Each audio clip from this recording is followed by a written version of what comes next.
Welcome to the 10th episode of Take Me Back, the Interviews. It's a show where locals come on and recount memories of the Valley, and that often leads to other discussions, which are unexpected and a great deal of fun.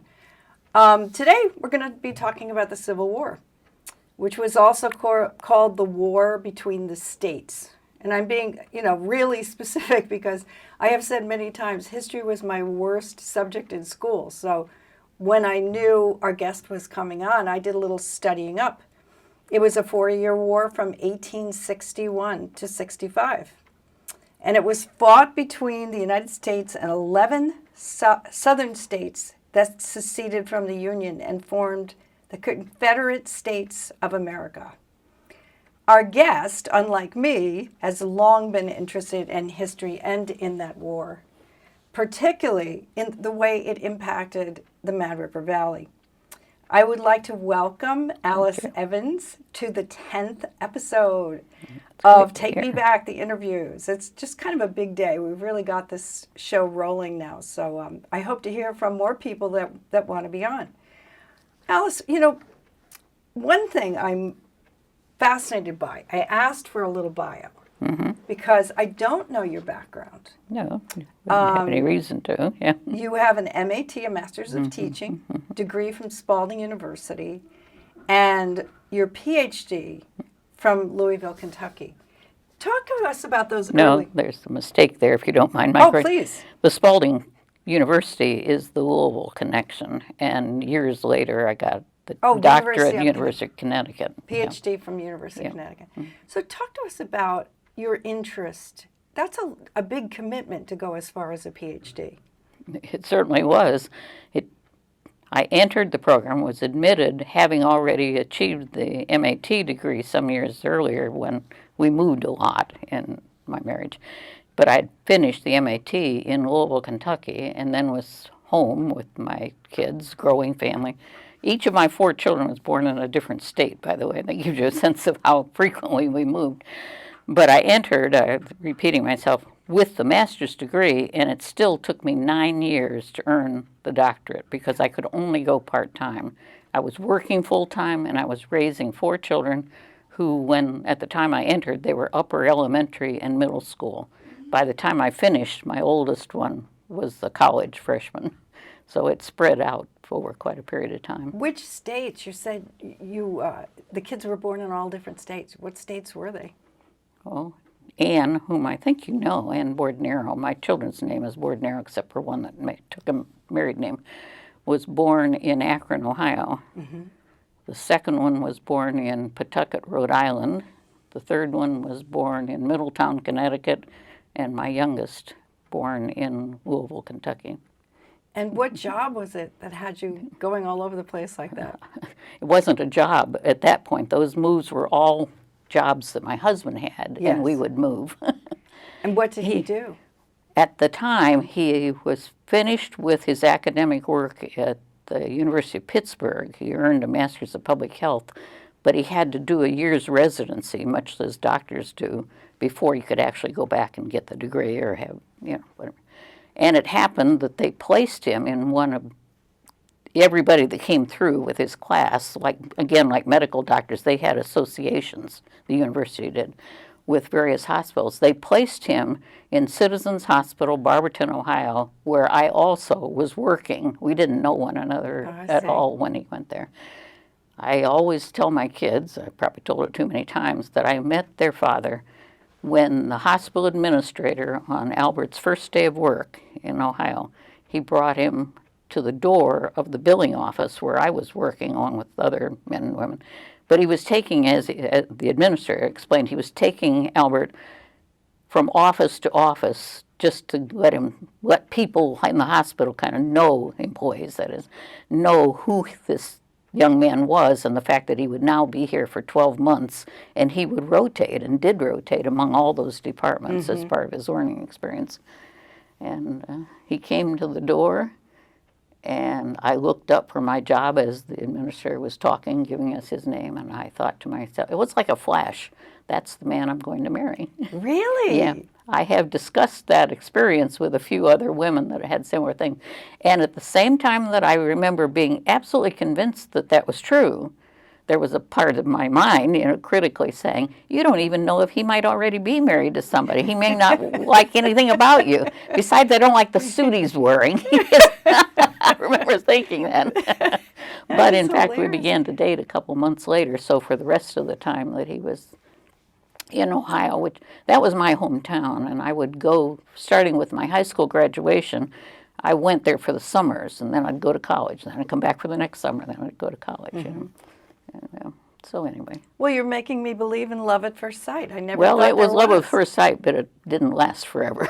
So maybe that's not so, you're probably better off the way you are. We were married 14 years before we separated, and we lived separately for 2.5 years before we divorced. And then another couple years went by, and I met the man that became my second husband, my children's stepfather. Yeah. Yeah. And he introduced me to the Valley. That's how I ever got up here. Well, that is one of the questions I always Okay. have. What brought you to the Valley? He brought me up for a vacation, like an extended date, if you want to call it, but it was to show me. He kept a plane at the airport, Warren Sugar Bush Airport, and he flew gliders, though he didn't own one, but he would fly gliders in the fall months from here, but he owned the plane and went back. But during the summer months, and this is something I learned about him very early on, because he would take me for rides in the plane, pretty long, trek and all. But he also came here to ski in the winter. He was very enthusiastic about the Valley, but he didn't live here. He had his primary home down in Greenwich, Connecticut. And I was in Darien at the time, Connecticut.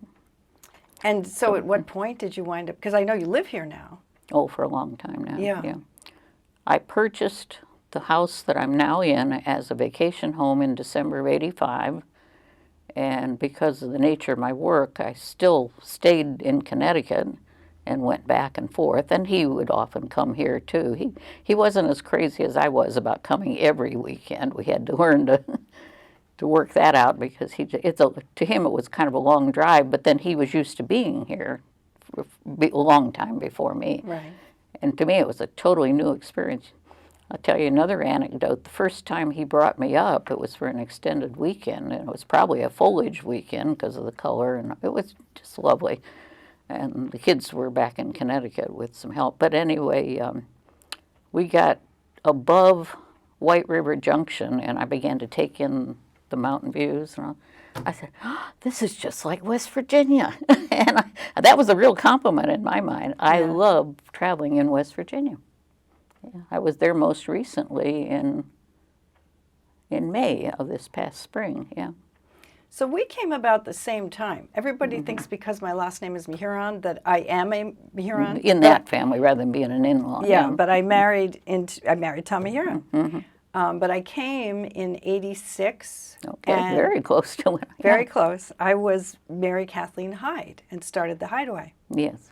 And I same knew about thing. the Hyde. I talked to your son at one point, yeah. One of your sons. Well, the day of the book. The book launch. You were release. talking Yes, to Bruce. yes. That's true. Yeah.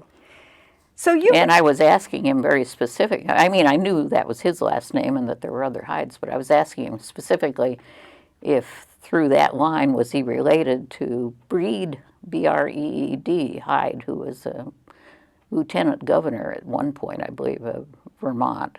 But he certainly was a military officer and commanded one of the regiments that I write about in the book.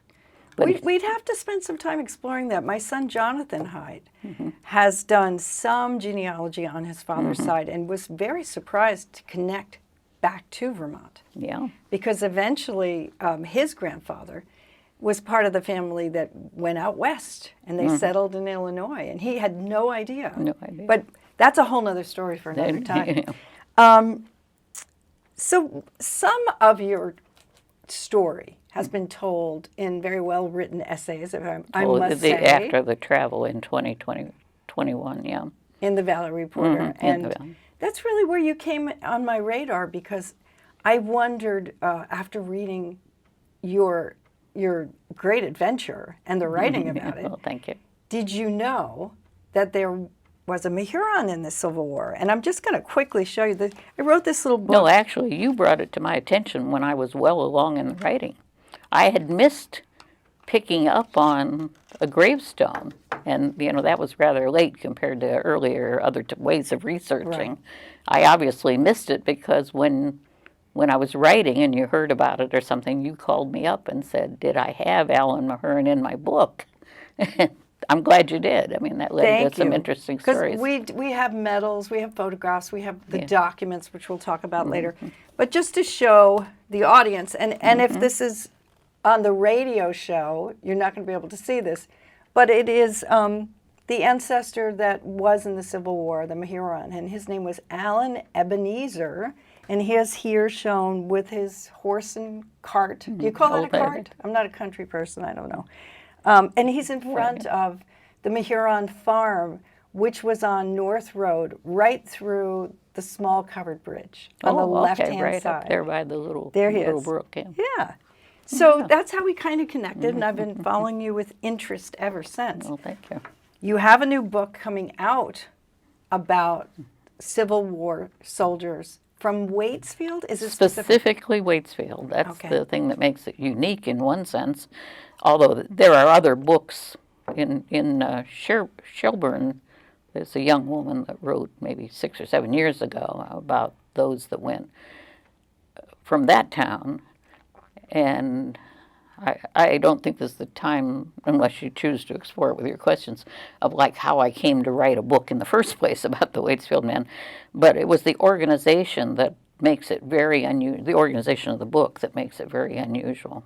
I have not found any Civil War book that's organized by the men's presence in companies within regiments. And that's almost like a statistical breakdown. It means you find what regiment they were in and then which company, and you organize it.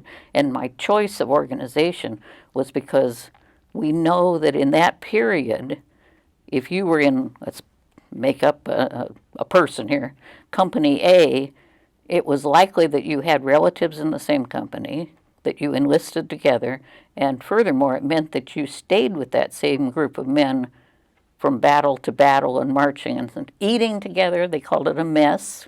8, 10, sometimes 12 men ate their meals together on the ground.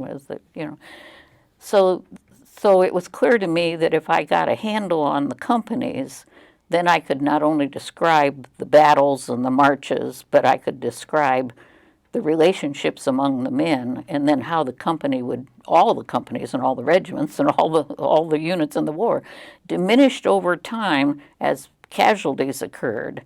And Vermont was one of quite a few of the states that rather than fill in when men were lost to sickness, disease, battle, wounds, whatever, the governor and adjutant general that would control that process, rather than take new recruits to fill in vacant positions, they kept creating new regiments. So the most recently formed regiment typically would, in theory, they always had 100. It's an old part of the Roman imperial system of organization. But more practically, in the Civil War terms, by the time they'd get 85, 88, 90 men or something, they'd usually rush them off to the war. But they would be down many times. The size, after a couple of years of fighting, would be down to maybe 48 men or 52 men or something. And yet the governor kept churning out when he'd be asked by the president and the Secretary of War to contribute more men and be given a number, an actual quota that they were expected to meet. If they failed to meet the quota, any state, then the draft had to be invoked, and people really hated the draft. They wanted only volunteers to serve. Well, anyway, enough for the detail, but it just means that in my book, where I trace every regiment separately and organize the Waitsfield men by the companies they were part of within that regiment, that it's easy, not easy, it was a research project, but the way that I've written about it and shows that you had these 5, let's say, and that was often 5 or 6 Waitsfield men in a given company, in a given regiment.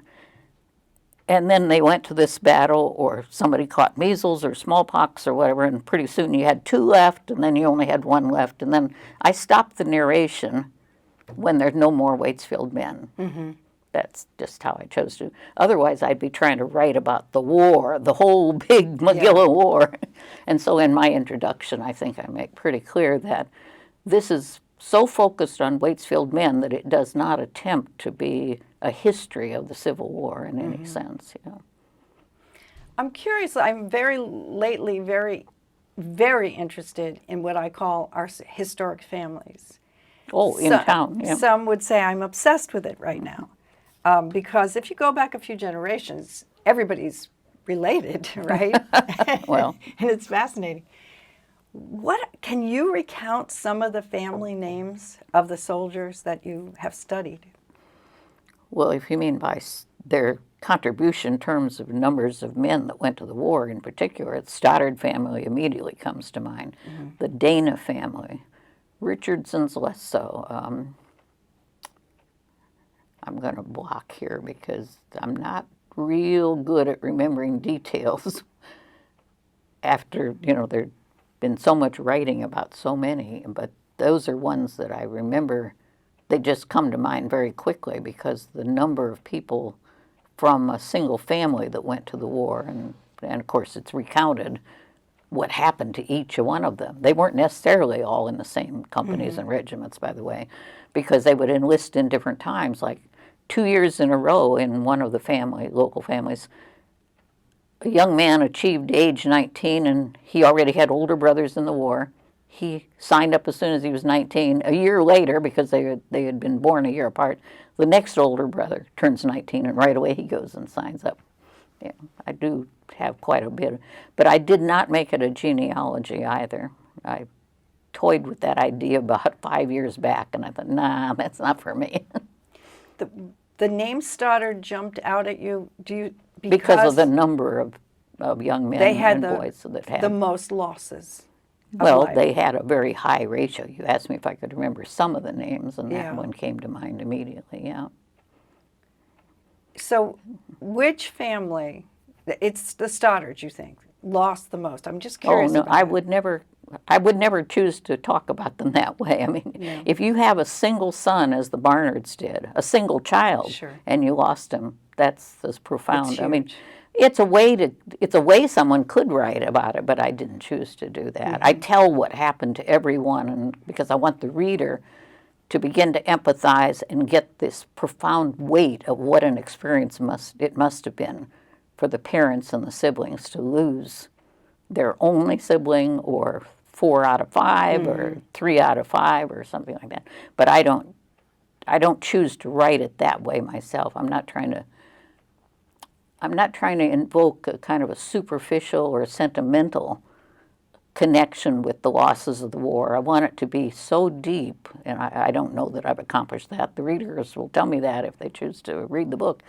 But I want that feeling to be growing, that as the war goes on and more people are drawn in this case from the village of Waitsfield and from the Mad River Valley,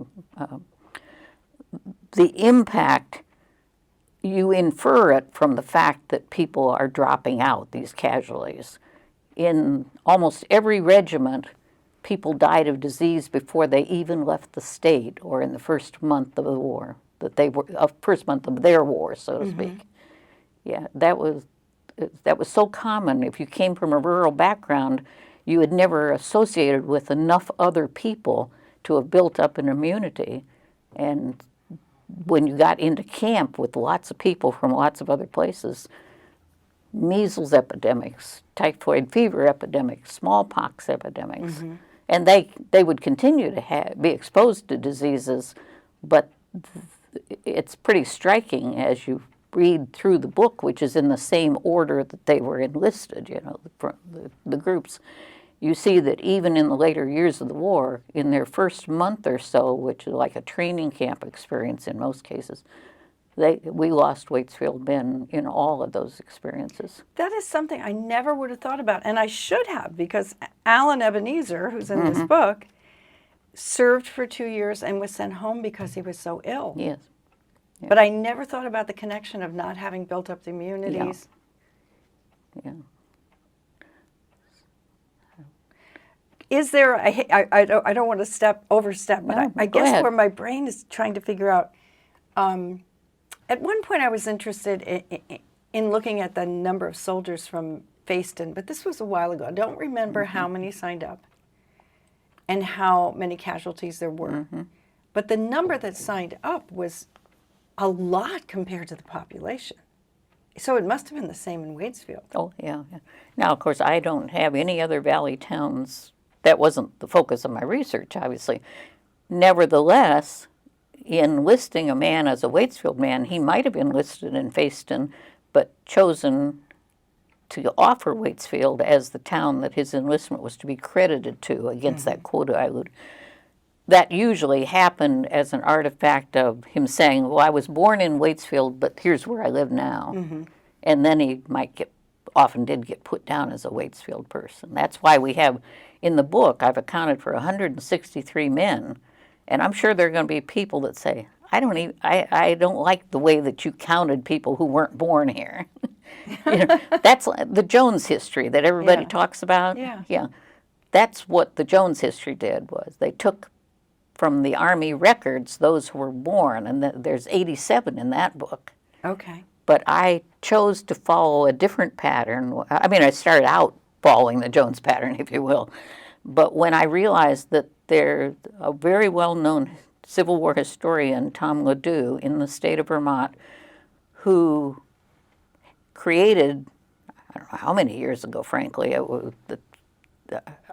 wasn't in the state full-time, I'm sure, when he started doing it. But the website is Ledoux and Associates, and it's called Vermont in the Civil War. That's simple enough. But he managed to use the military records in a website, and it took years to develop, and he uses any interested volunteers, he calls them associates, to keep adding content to the website as more and more is learned about these people. But back as far as, I'm going to estimate 2014 maybe, was about when I discovered there was such a website. And that opened up the whole possibility of finding lots more men than the 87, is all I'm saying. Yes. Because as long as you knew, if you know the person's name and you know the regiment they were a part of, is really important if you can. That's how you access the National Park Service database. But with his, you only needed the name, as long as they were from Vermont. Right. Yeah. And he cautions readers. I really hope that a lot of people start looking for information on the website to find out about their ancestors or friends or whatever. But he cautions, if you're going to use my website, you have to accept my spelling. Don't write me. He must have had the experience, I think, in the early years. He said, don't write me, please, and tell me that I misspelled your great-great-grandfather's last name. Because he's taken it from the Army records, the official records from the time. Well, just to piggyback on that, that's the name Mehuron. I knew that was a factor. Yeah, it was the way not it's that spelled spelling. like this. Not at all. Yeah, he came from Ireland with a different name, and probably a recruiting officer, or even earlier an immigration officer, probably picked this spelling for it, and that became the official record. It was the Civil War documents that changed the name. Okay. And so, like you're saying, It happened with other people too. Yeah. Yeah. I'm really interested in your travels. How long did it take to write the book? Let's start there. Well, it isn't as though I separated the research from the writing, and I'd say it took this long to do this phase, but I began to think. I would say probably 2014 was when I started thinking about writing. But I didn't think I was going to write a book. I thought I was going to write a little pamphlet, probably fewer pages than you're holding up right. I was just estimating in my mind, 8-10 pages maybe, and it would be a corrective, an academic exercise that would say, Jones says that this soldier mustered in or got wounded on or whatever some date, but Attorney General Peck's book, which is available in almost all Vermont libraries as a primary source, He says it happened here, and I think the difference is, and I eventually I say I choose to go with this or that. That was before I even discovered the Ladue website, so I was pretty far along. But the more I did the exercise, and I decided this is so goddamn dry. I'm sorry, it's like a spreadsheet. It's a bunch of data on a piece of paper, Right. but it doesn't put it in any context. Neither does the Jones book or any of the Bisbee book or the other ones that get referred to here locally. They don't say, okay, these 5 men were injured on the second day of the Battle of Gettysburg. They don't link them at all. They just give you a list. I mean, it was a worthwhile contribution in its time, but 1897 was a long time ago to write a book, and nobody had ever corrected the mistakes in it since then. Right. Yeah. So anyway, so my idea then was I was going to get I was going to document the discrepancies between the primary sources, and I point that out in the actual introduction of my book. But my judgment of what I was doing, and I spent months and months, I would go to store, because the books I was talking about, with both the Jones book that's often mentioned in the Historical Society or by the librarians themselves, it's available here, but it's a reference book. And similarly, to get the Peck book, I had to go somewhere else, like Stowe was the closest place. And I went to St. Albans a couple of times to use reference books up there. But I kept working at it. I was keeping files. I was filling out little slips of paper, almost like index cards on the different men. And I thought, nobody's going to, not even an academic, because I come from an academic background. I realized I was acting like a research associate would in a grad program. Uh-huh. And the only other book I'd ever written, of course, was my doctoral dissertation. But at least there it was a real book. It was a narrative, but not a narrative in the way that would be popular to read. It was a statistical analysis. But anyway, it had some context for all those numbers, where this spreadsheet didn't have any real context. It's just a statement of bare facts lifted out of a man's military record, to the extent that they were known at the time. And the whole tone of the Jones book, frankly, when I encountered it that many years ago, and that was the first thing I read and didn't go beyond it for almost a year, I would think as I read it, I wonder if he got any of that from the military record, maybe from the Peck's work that was already available, or if he asked around in the village of Waitsfield and people told him, oh yeah, this boy, I knew this family and I know their son went, and I think he was about 20 when he went, and you know what I mean? And I'm making too much labor trying to explain the process. I apologize. But I reached a stage where I said, I'm not doing this anymore. I took 3 big cardboard boxes full of file folders and paper to the dump and got rid of them. And I started all over again. Wow. And I started out with a different thought in mind about what I was going to do now. I wasn't just going to sort out data so that someone could come along after me, some academics, maybe a person looking for a master's thesis subject or something, could come along and use it as the basis for their book or their journal article. Oh, heck no, I want to write about how they lived while they were in the war and what happened to them. I want to comment on you're talking about process. Mm-hmm. I've been writing for a while now, and I'm very surprised by how many people are interested in the process.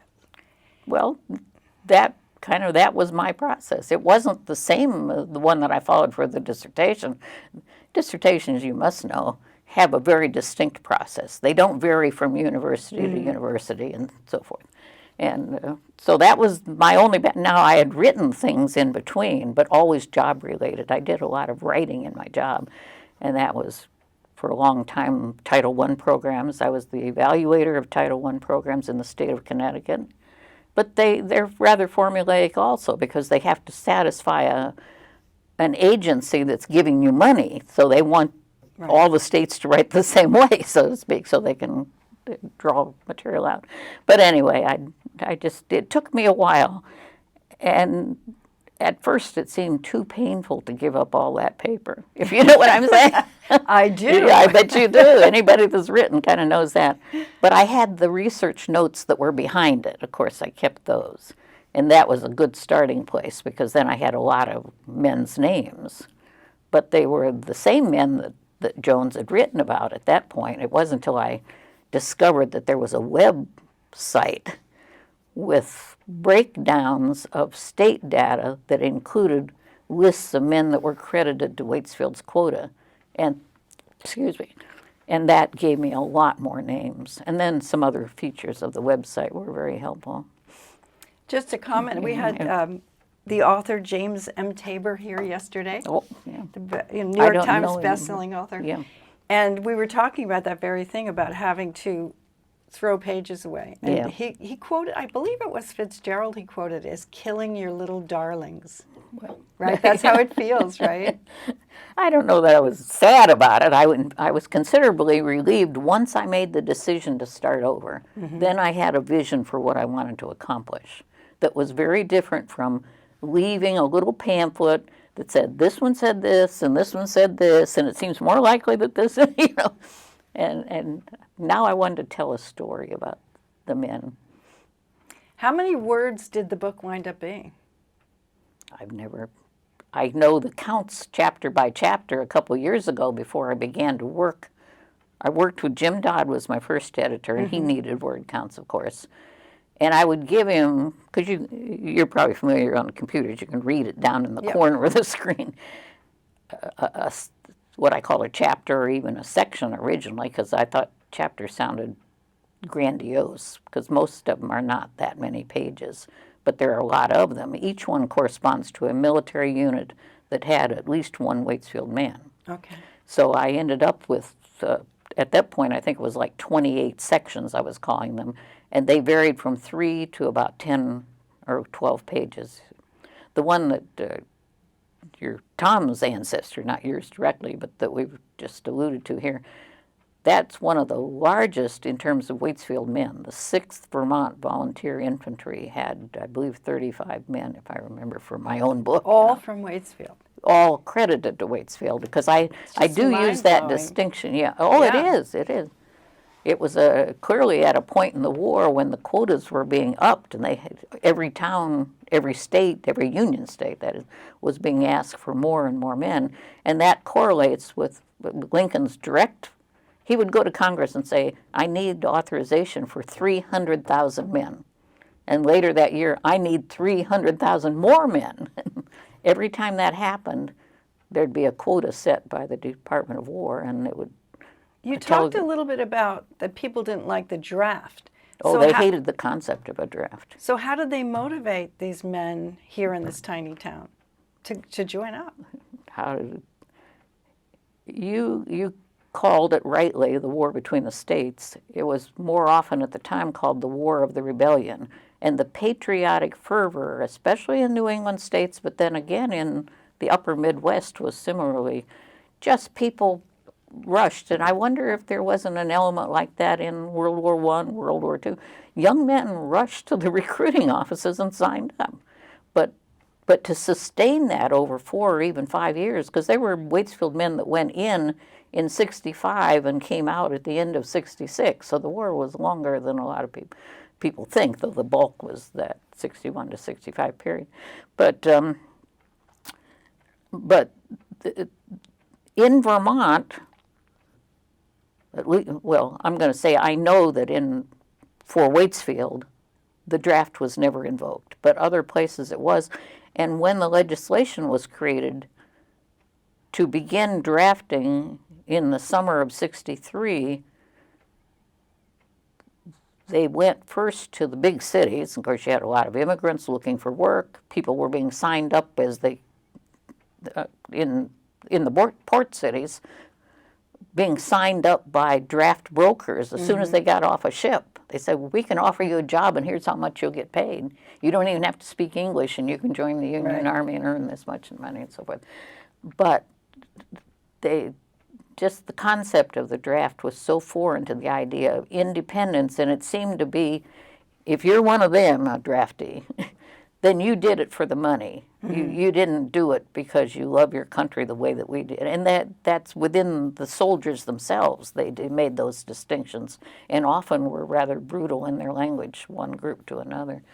But the culmination of that, say anxiety, that's probably not a good word for it, but that conflict about perceived motivations came to a head in July and August of '63 in several large cities, and most notoriously in New York City, when draft riots broke out. The federal officers were there. They had the ballot boxes. They're like wheels, big wheels with pieces of paper, and sort of like you see on television, if you're drawing a lottery, quite literally.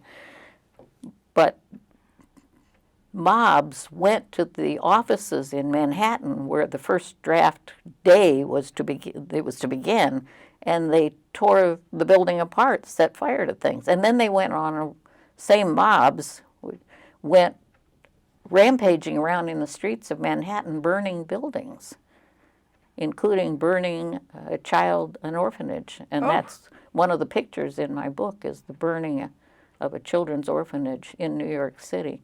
Now, those kids weren't responsible for anything. What was the connection there?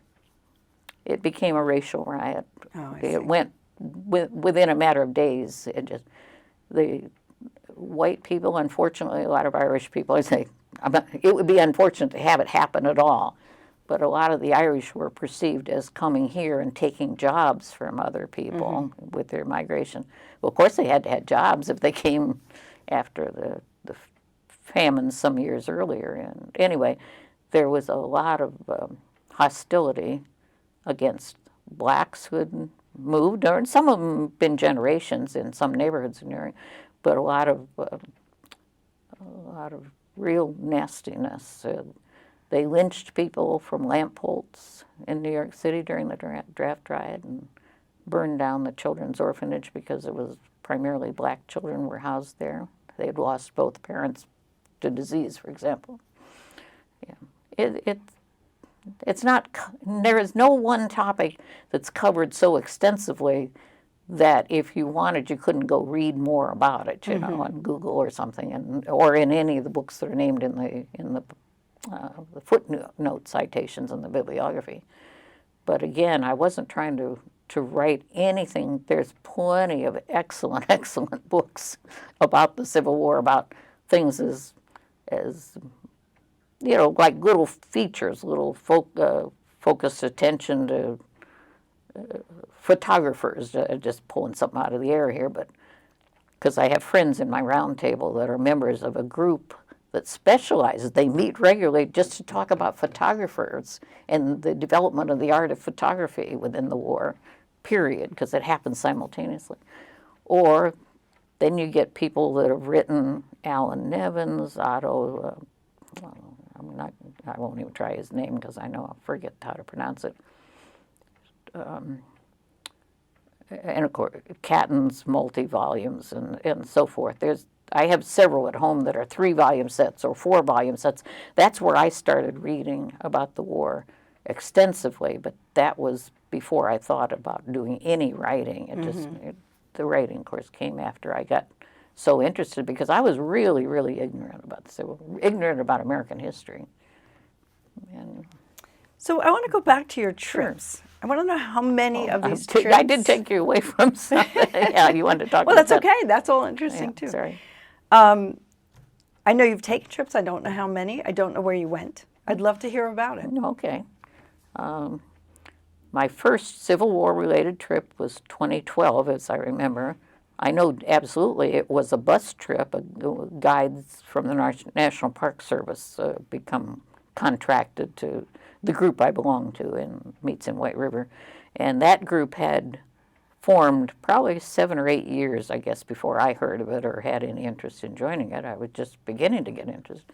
Anyway, can you tell us the name of the group? Just Green Mountain Civil War Roundtable. Okay, great. Green Mountain Civil War.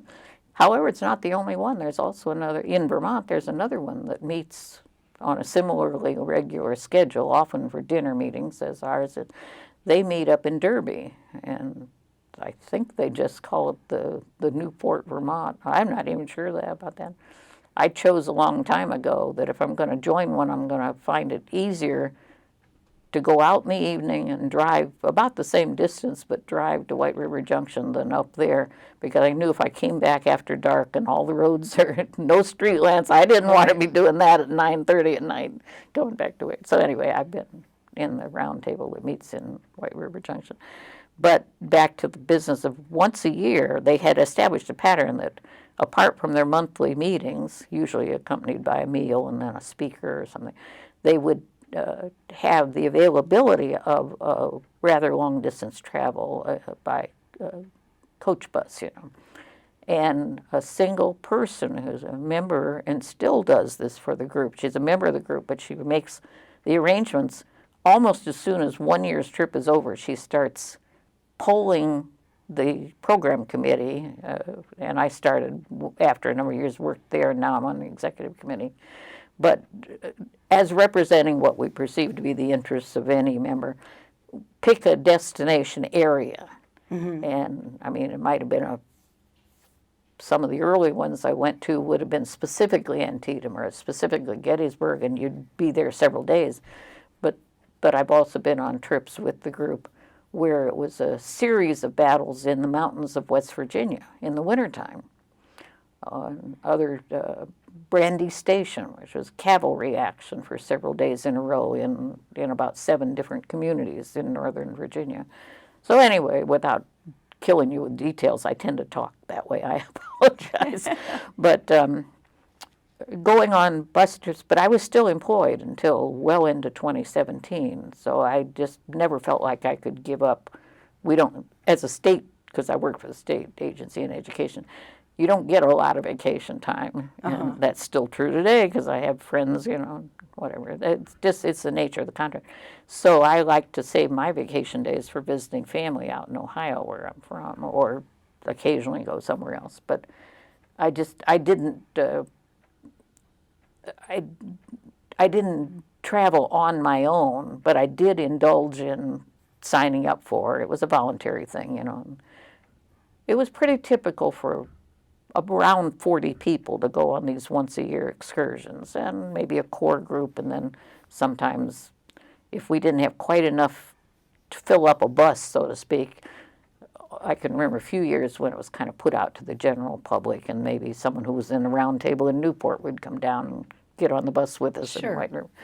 But where I found it of tremendous benefit, and this was before I really traveled independently, was that all the planning was laid out for you. You knew where you were going to spend the night. You knew where you were going to eat meals and so forth, and a fixed cost that you paid up ahead. But to travel to an area, and let's just say Antietam being one, part of the trip planners'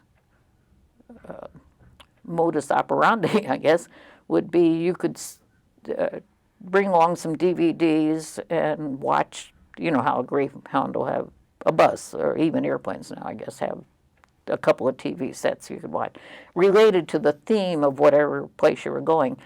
But the big deal for me was that when you got there, maybe late at night, and then first thing the next morning when you're ready to tour, a National Park Service guide would come aboard and give you a packet of reading materials. Sometimes would tell you ahead of time through this officer, here's 7 books you might want to read before you get on the bus, in the months before you get on the bus. That is really cool. It's a wonderful thing. I don't know how many round tables do that kind of thing. I suppose a lot.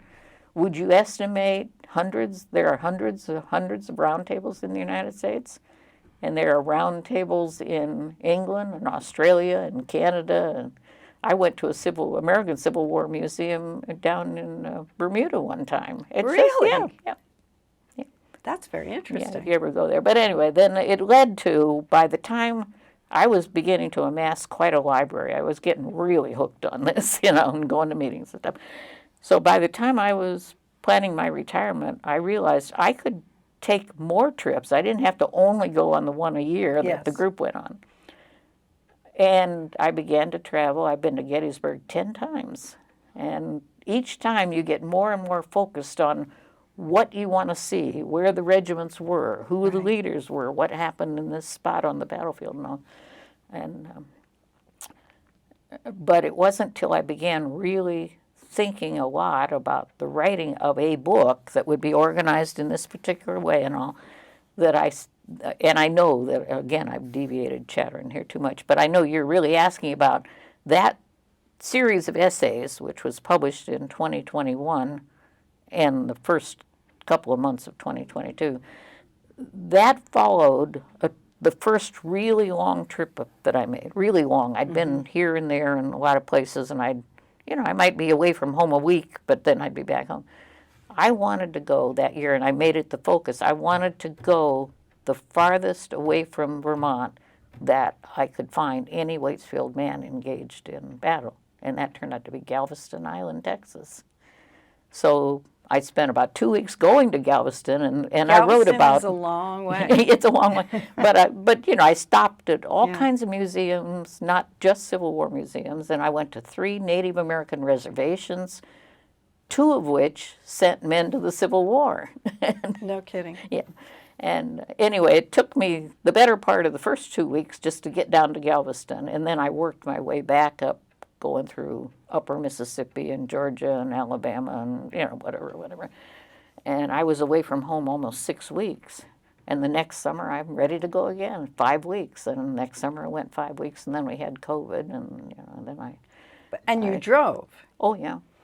Because when I read that one particular article, and then I called you, Yes, right. I must tell you, I was expecting a much younger person. Well, I fool people. I look older than I am. I don't think I No, could drive. I know what you mean. I couldn't drive to Galveston by myself. I'm amazed.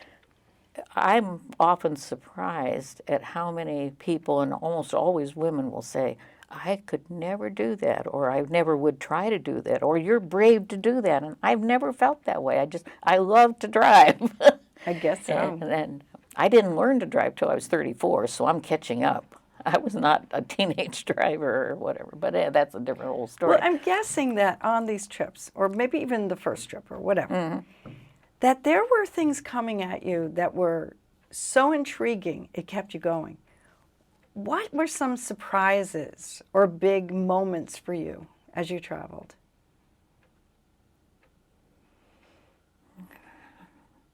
At the beginning, probably the first aha moment, if you want to call that, was discovering that men, if they were enlisted for 3 years, and men, I mean, that was common, but if they re-enlisted especially, so that they were in the whole better part of the war, and I'm talking about Vermont men or units with weights, they marched 2,000 miles before they got home from the service. Wow. Yeah. The amount of walking the men did. Now, things evolved so that in specific places, if you had good railroad connections down in upper Georgia, for example, and your leader could make arrangements, might have put the regiment for 40 miles, you might have traveled by train, but that was not common. You walked, and you walked, and you walked. So that was one.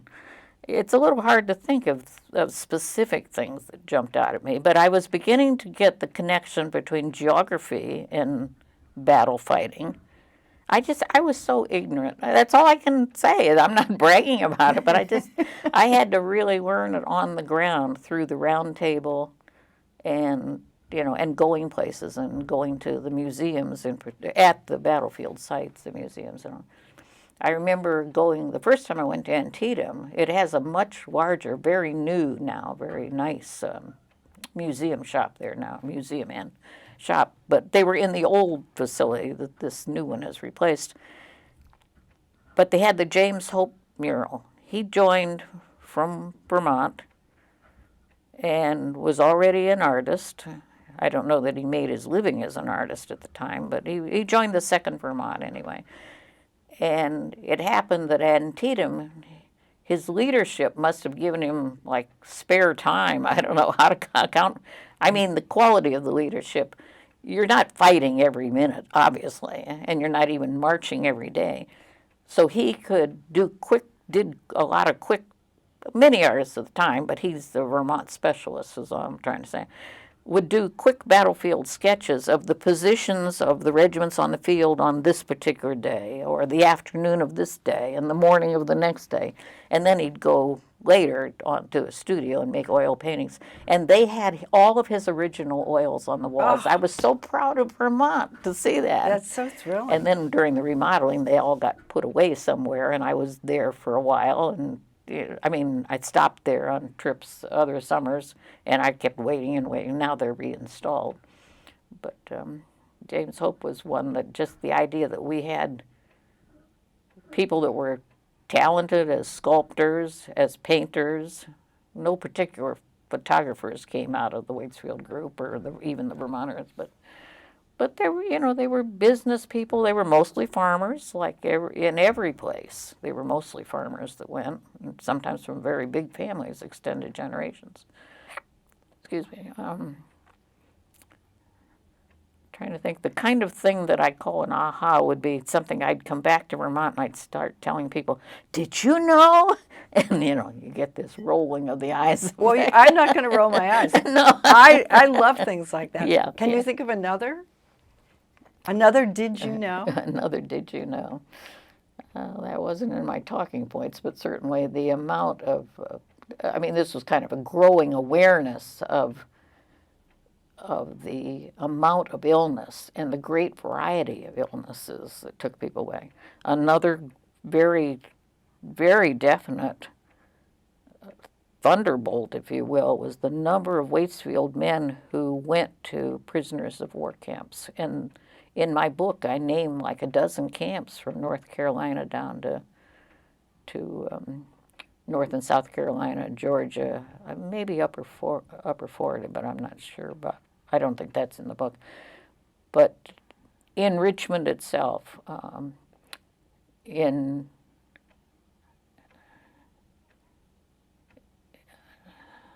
how shall I characterize it? They suffered more or less severely in every prisoner of war camp, and of course they were there. Individuals would be caught up, their unit would be captured or something, and they'd be taken into custody at Harper's Ferry, for example, and they'd be walked. In the case of the Harper's Ferry, it was the 9th Vermont. They walked under guard for 30 miles or so, and then they were put on a train, and then they went to Annapolis, Maryland, and then they went from there, I believe, to Libby Prison. I could be wrong about that detail. But the total amount of time they were in prison was about 4 months, whereas some of the ones that went to Andersonville later in the war were actually in prison for 15 or 16 months, and great numbers of them died of disease. And I'll give a little plug here, because I do so in the book, to another Vermonter, Dr. David Cross, a medical doctor, who wrote a few years back a book just on the 11th Vermont, where men were captured and went to Andersonville when it was pretty newly opened. But he makes it was fascinating to me, and that came from a book, although I know David Cross, he was a member of the Round Table at the time. He makes quite a compelling argument that enough was known about herbal medicines and nutrition and its effects, on the human body, that if the camp commander could have been persuaded to send out work details into the woods around Sumter, Georgia, they could have gathered foodstuffs, wild growing things, and saved the lives of many of the 33,000 men that died there. But they just, instead They didn't have the information. The particular people in charge didn't have the information. But then you get a leader who chooses to cover up his ignorance. He wants the backing of the Richmond, Confederate government to exactly what to do, when to do it, how to do it. And so none of the information that was available in medical journals at the time was ever brought to his attention. And I agree, you can be convicted. He wasn't hanged because he didn't know medicine. He was hanged because of his brutal treatment of prisoners and the fact that he didn't use things that were well known about sanitation, how to lay out a camp so that you weren't drinking water from the same place that prisoners were pooping in, so to speak. You know. And, well, before we run out of time, of course, I want to enlist you in a bit of a mystery. I've got to make sure Tony can get this photograph of a document. And this document is actually sitting in my living room right now.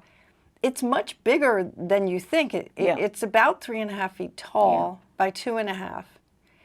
There are 4 of them that I have found in the Mad River Valley. And the mystery is that it's supposed to be some sort of scam. It is. It was, unfortunately. So can you tell us more about that? I learned about the scam aspect. Now, the people who spent money to buy a poster, they were happy to have a record. Their family, just as your family was.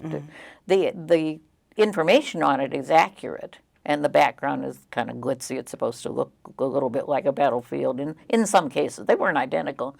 But when I found out the scam part was one of these long trips in recent years, I was doing the upper Midwest.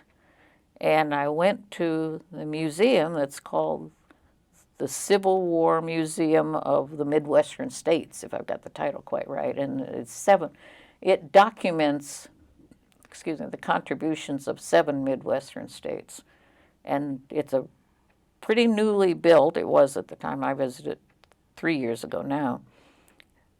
And therefore, it has a lot of nice features that older museums don't have, like it has the kind of technology where you start to walk towards a display and then the animation comes on and the figure moves and talks. You know, and very effective. But that's where I saw the first one after I'd seen this one. And then there were 3 of them in that museum on the day I visited, because they picked one example from 3 of the states. And it would be where an entrepreneur would decide, we're going to create these things and we'll advertise them for sale, and a family that really wants this attractive poster that has real historical significance for a family member, they'll send us money and we'll fill in from the record, kind of like you could have done the same thing from the Jones thing, you know, enlisted this date, mustered this date, fought in these battles, and maybe a little bit more information. But it was a money-raising scam, money-raising effort. Now, it wasn't always a scam. Sometimes the units that did that or produced those sometimes really were legitimate regiment officers that were trying to raise money to build a memorial, say, on the battlefield. So this is the story I was told in North Fayston, was that, and Zelda Levanway, I don't know if you know Zelda. I don't know, She but was I know the name in town. Quite impassioned, but trying to paint the picture of how poor people were here. Yeah. And they were paying a lot of money. Relative to their little bit of income once a year from a farm crop, Exactly. To get one of these documents in order to honor their veteran. Sure. But they had all thought the monument would be built, and it was never built. Well, that's the scam part. I mean, that happened in far too many places. Yeah. Well, thank you for filling more of the mystery. It's not the kind of good news I'd like to give somebody, but it's accurate information, I think. There were regiments that would, many regiments and divisions and brigades. These are different, elements of the hierarchy of the structure, not in the order I just gave it. But anyway, the veterans themselves was the main impetus for memorial building. They wanted to be able to bring their families first and foremost in the year or two immediately after the war. And they did. They came by train to a lot of places like Chattanooga and, Gettysburg, obviously, Antietam, but a lot of places.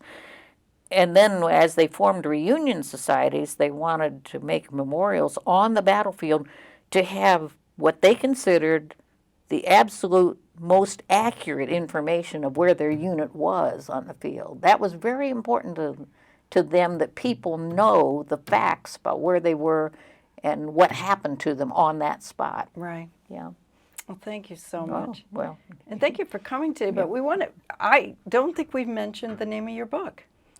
Our Suffering Brave. Our Suffering Brave. And it will be out in a matter of weeks. Yeah.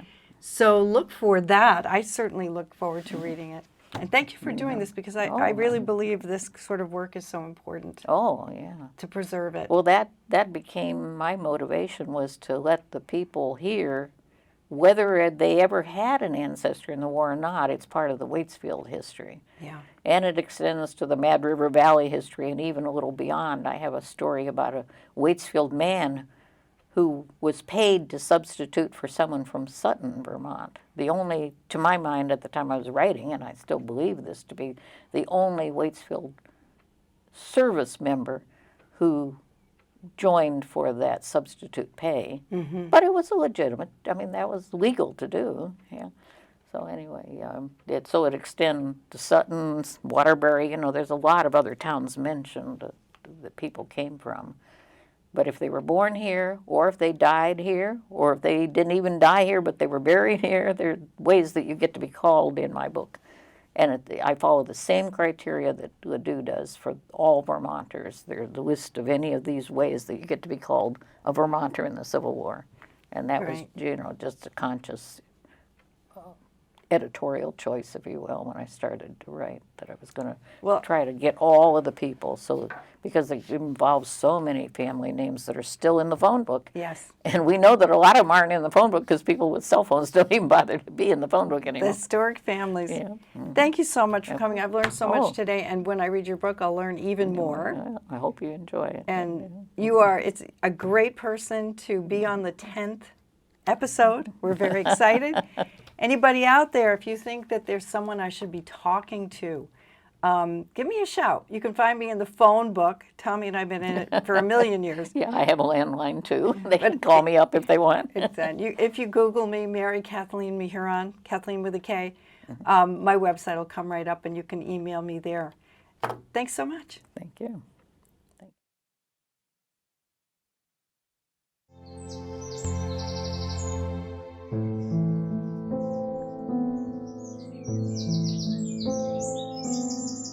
you.